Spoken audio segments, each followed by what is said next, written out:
Hello, wonderful bookish family. Welcome back to Coffee Over Apples. My name's Steph.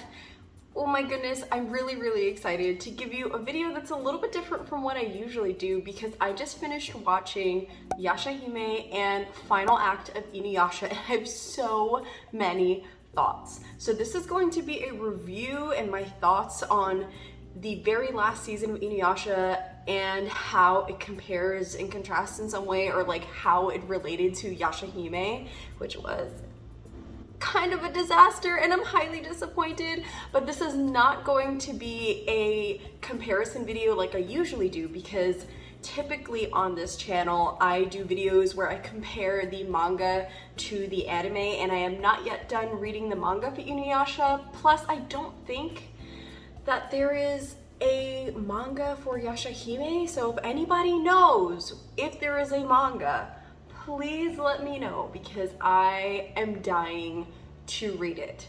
But that being said, here we go with a final act to Inuyasha and Yashahime review.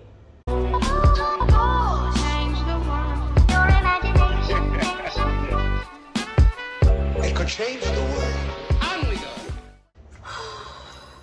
I have so many emotions. Do I have time in grad school to watch Inuyasha? No. Am I watching it anyway? Yes, because escapism. I'm like so satisfied, but also highly disappointed in Yashahime and kind of the end of Inuyasha, but at the same time, not really. Okay, at the time of filming this, the second season of Yashahime is not yet out. It's supposed to be coming out, I believe, in October of 2021. I've only been able to watch the first season and oh my god. Okay, so where to begin?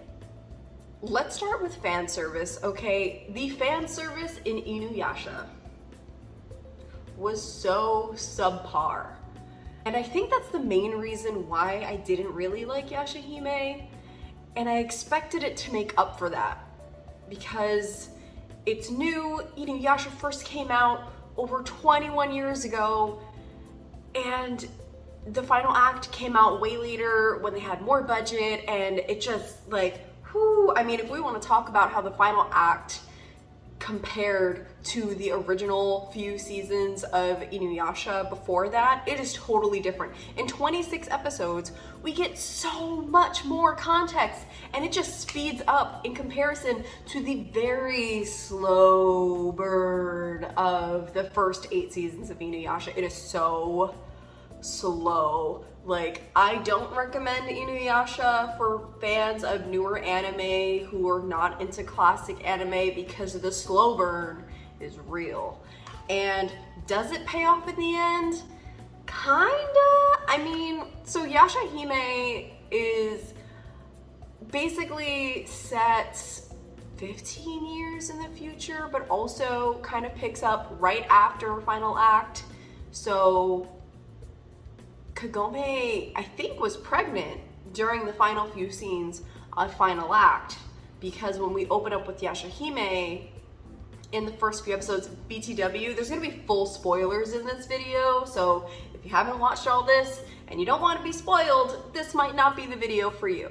So if you are leaving this video and you want to check out more anime videos by me, I do have a playlist on my channel of anime versus manga videos that I am starting to create. So far I have a few, so please go and check that out. Yashahime, we find out that Kagome had Miroku right after Sango had her third and final child. So since the final act ended with Sango just giving birth to her Miroku's third child, I guess that means that Kagome was pregnant at that point, but the fan service is lacking, and that I think is the biggest downfall of Inuyasha, in just the sense of like, man, do they drag things out, and you're just hoping for it to get to a point where you get that kiss, or you get that like scene that you've been waiting for, or Miroku proposing to Sango, and then we don't get a wedding, like we get nothing. Oh, it makes me so sad. I'm so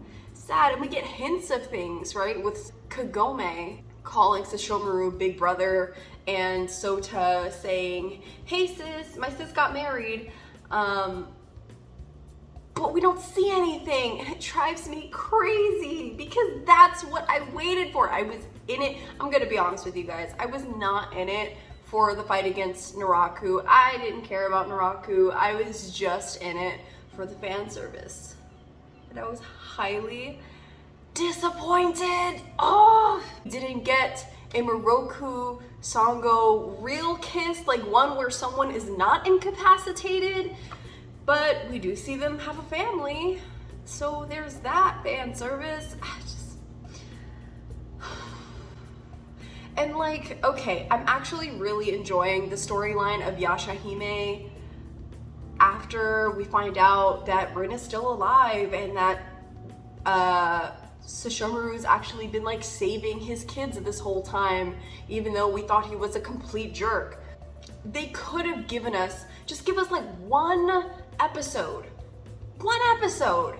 of showing us the things that they know we want to see. See, the thing is, the creators of Inuyasha, the producers, they know we want to see this. That's why they didn't give it to us. It's like they literally purposefully chose not to put all of the specific things that fan wanted to see because they know it's gonna keep us going.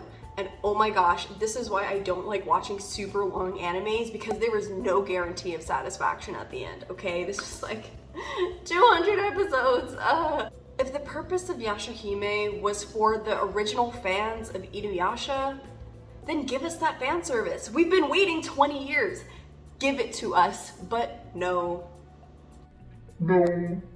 Instead, they decided to write it for the new generation. I don't think that the characters needed to go on this quest in Yashahime of the dream butterfly. I think it is whack. So disappointed, even though the final few episodes actually got pretty good as far as like speed and action and like character relationships were finally a focus of something, and that goes for both Yashahime and final act. I'm just so disappointed with the level of fan service that I think us dedicated fans actually deserve. On the topic of Kagome being pregnant, in Yashahime, it's pretty like, they mention quite a few times that they don't want to alter the future. They don't want to leave trash behind, they don't want to leave plastic behind, they don't want to leave like Kagome's bike seat behind. At the same time, Kagome coming back to the past altered the future, and like Kagome's relationship through, I guess we don't have to assume that Kagome was automatically generationally connected to Kikyo and Kaede, but I think it might be assumed considering that she had the Shikon jewel inside her and that there's lots of other priestesses that we come to find throughout the series who have the powers of purification. But there's a reason why Kagome was the manifestation of Kikyo's reincarnated soul, right? So like, is it safe to say that Kagome, by going back into the past 500 years and starting a family with Inuyasha, is actually her own grandmother?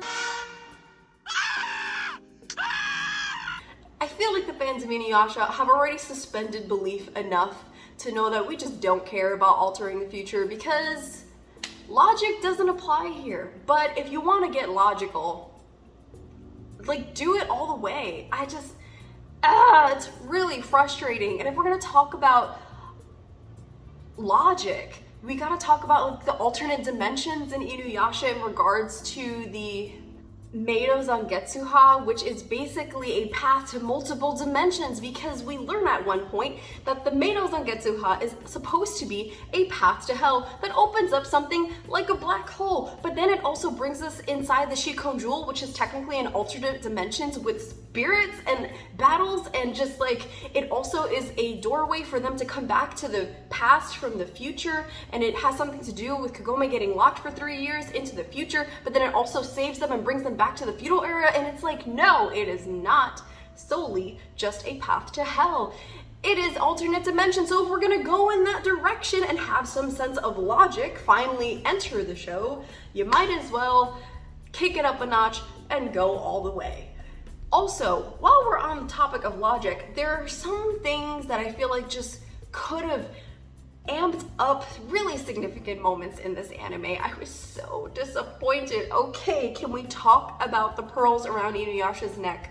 The subjugation pearls, which have been like basically giving Kagome control of him throughout the entire series. This is turning into a rant video, okay? But don't get me wrong, I love Inuyasha, absolutely adore it. Probably will watch it again at some point, but as I continue this rant. So, at a certain point, he doesn't need the subjugation pearls anymore because he is fully capable of controlling himself and his demonic energy with the power of Tetsaiga being on him. They're fully aware of what that means in his relationship with his demonic powers, and the Shikon Jewel is destroyed, so they're not necessary anymore. I feel like a great top off to the final episode, aside from seeing Kagome and Inuyasha's marriage, like at least give us that, or Miroku and Sango's marriage. But aside from that, for 1 second, let's put that in a box, tie it up, and bring that back in a little bit. What if in the final scene, Kagome takes the subjugation pearls off of Inuyasha? Because he doesn't need them anymore. Because they trust each other. Please someone tell me that this is going to happen in Yashahime at some point. I don't know. Let's go back to talking about relationships. I read a couple things online and I saw that a lot of people were really upset with Inuyasha's treatment of Kagome. And I actually really disagree with that, and it's okay if you disagree with me. If you think that Inuyasha treated Kagome badly, sure, I understand, because the moment I saw him kissing Kikyo, I went, no, he didn't! But I get it. Think about it in this context, and this is where I'm coming from. Think about Castaway, right? The movie Castaway, right? The guy, he's on an island, he's gone for many years, he's trying to come home to his wife, he finally comes home to his wife, and his wife has a new husband, and she's got a new family, and she doesn't want to leave them because it's not their fault. Her family and her current husband shouldn't be destroyed because she actually gave up and assumed that her husband was dead, right? When you have a long-standing relationship, the feelings for your first partner, spouse, whatever the case were, if it didn't end in a mutual understanding that you no longer have feelings for each other, or many other forms that can take, I don't think it's fair to say that their feelings ever really went away from each other, you know? And it's not like Kikyo was totally gone from this world, and how can we ask Inuyasha to totally forget that she's there and that he loves her, and that the whole purpose of her being there at that moment is her spite built from the love that they had for each other? Plus, what is death in this show, right? Again, we've been asked many times as viewers to suspend belief, so I don't think it's exactly completely not understandable that Inuyasha, I think, was being very honest when he said, like, Kagome, I still have feelings for Kikyo. I can't do this with you right now. I love you and I really do care about you, and maybe, but I'm not gonna touch that until I fulfill whatever is happening between me and Kikyo. And I think he was really, really honest. So like the moment that he kissed her, I was in so much pain for him, because that's the final goodbye. That is like a marriage or a really long-term relationship coming to an end, and that's just, oh, it's so heartbreaking because none of them wanted it to end. It just physically had to, and they are completely understanding of the situations in the past that made them come to this point, and it wasn't either of their faults. Things happen. None of that erases the feelings that they had for each other, and I think that Inuyasha was pretty honest the entire time. Kagome was really forthcoming, I think, with her feelings and understandable, but he also, anytime that she advanced on him, said, hey Kagome, I still have feelings for Kikyo. I can't blame him for his honesty, right? And then they didn't develop a relationship until after Kikyo's passing. Did enough time pass? I don't know, which brings me to the 3-year gap at the end of final act, which I was not a fan of. I actually wish that Inuyasha and Kagome didn't kiss inside the Shikon Jewel and actually would have kissed after the 3 years, and then we got to see all that. But at the same token, in my mind, since I have the ability to suspend belief for so many things in this show, like we've been asked to do by the producers, I just kind of suspended belief that Kagome was actually 15, because she definitely did not read as a middle schooler. She read as 18. So every time they would go back to the present day and they would talk about being in junior high and high school entrance exams, I would just kind of be like, let's just pretend that didn't happen and pretend that she's going for university entrance exams, because, oh, this pedophilia is just making me so uncomfortable. Which I get that they tried to make better by getting her trapped in present day for 3 years, and then she doesn't actually marry Inuyasha until she comes back and she's 18.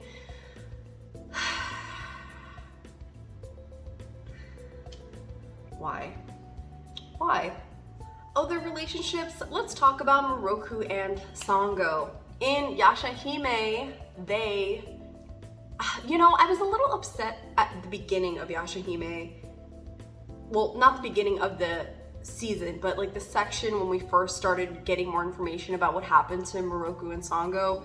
And at first I was upset because it seemed like Miroku left Sango hanging to go do his 2-year training and he left his wife alone, right? But then after thinking about it for quite a bit, that's actually really healthy.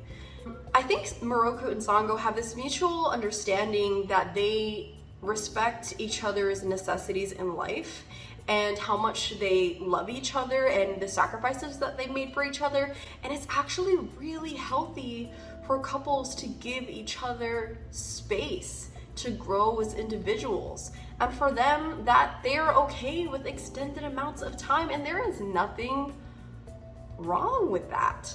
That's actually a totally healthy thing to do. Couples don't need to necessarily be in the same room with each other in order to have faith that the other is doing something to better themselves or their future or their relationship, and they can encourage each other from afar. So this is not necessarily talking about long distance relationships, which might be more relevant to Rin and Sesshomaru's relationship, but I wasn't mad at him anymore. I get it. Could he potentially have done his training closer to home?